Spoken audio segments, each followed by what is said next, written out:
Team Trump is bracing for negative revelations from Omarosa Manigault Newman after she resigned from the White House in disputed circumstances on Wednesday. She is a total press hog, so we will certainly see her say horrible things about the team she was a member of until yesterday, said one former Trump staffer on Thursday. The source requested anonymity to speak candidly. The dynamics regarding Manigault Newman are complicated, however. Advertisement is something of a protégé of the president's, having shot to fame in the NBC reality TV show The Apprentice, in which he starred.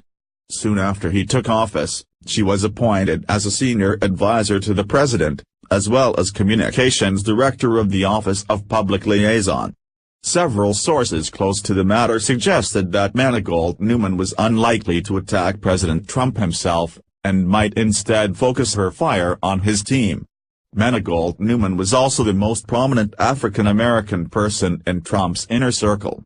She has criticized the lack of diversity in the White House during two major television interviews since news of her departure broke.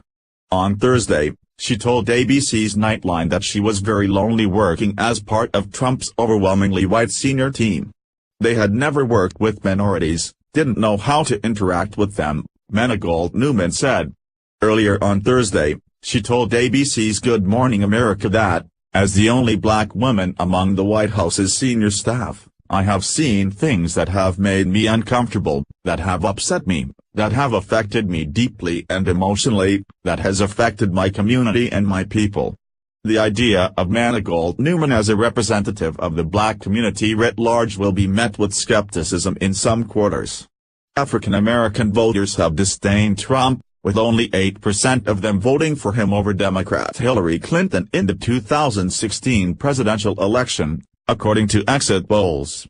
A strong turnout from African American voters in the special Senate election in Alabama this week was crucial to the upset victory of Democrat Doug Jones, a result that was seen as a rebuke to Trump almost as much as to the Republican candidate, former state Supreme Court Judge Roy Moore. Manigault Newman herself got into a heated exchange during a panel discussion at the annual convention of the National Association of Black Journalists, NABJ, earlier this year. As moderator, Ed Gordon asked her how you would sit in a White House with a man who clearly is sending a signal to this country on policing and race. Manigault Newman shot back, "Are you suggesting that I should walk away?" Getting to her feet, she also told Gordon he was being aggressive and should not lecture her. Still, her departure from the White House, as well as her comments on diversity, did force the administration onto the defensive on Thursday afternoon. "We have a really diverse team across the board," as the White House Press Secretary Sarah Huckabee Sanders told reporters at Thursday's media briefing. Huckabee Sanders, asked how many senior staffers at the White House were black, replied, "I don't have a number directly in front of me. But," she added, "something that we strive for every day is to add and grow to be more diverse and more representative of the country at large, and we're going to continue to do that."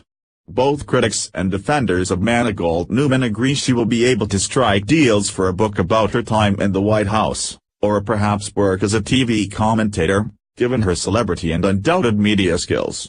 Meanwhile, the exact circumstances of her departure have been the subject of conflicting reports.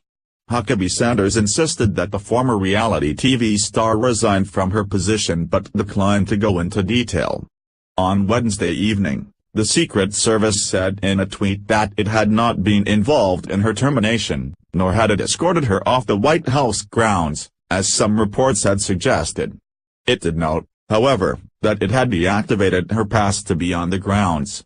Sources confirmed to The Hill that there were especially acute tensions between Manigault Newman and the White House Chief of Staff John Kelly. The former Trump aide said that the former Apprentice star's ability to talk directly and informally with the president had been curtailed since Kelly replaced Reince Priebus in June. Another GOP strategist with close ties to the White House insisted that a move against Manigault Newman was overdue. Omarosa was useless and incompetent, this person vented. She was not trusted internally and had no portfolio. But, notably, the president himself has sought to maintain a cordial attitude toward his former protégé, even as she departs in tense circumstances. "Thank you Omarosa for your service," he tweeted on Wednesday. "I wish you continued success." The following day he told reporters, "I like Omarosa. Omarosa's a good person." Those warm words could be enough to keep Manigault Newman on Trump's side. But if she has further revelations that hurt the White House, the mutual admiration will likely come to an abrupt end. "For any president, loyalty is a one-way street," the former Trump aide said. The Memo is a reported column by Neil Stanage, primarily focused on Donald Trump's presidency. Lisa Hagen contributed.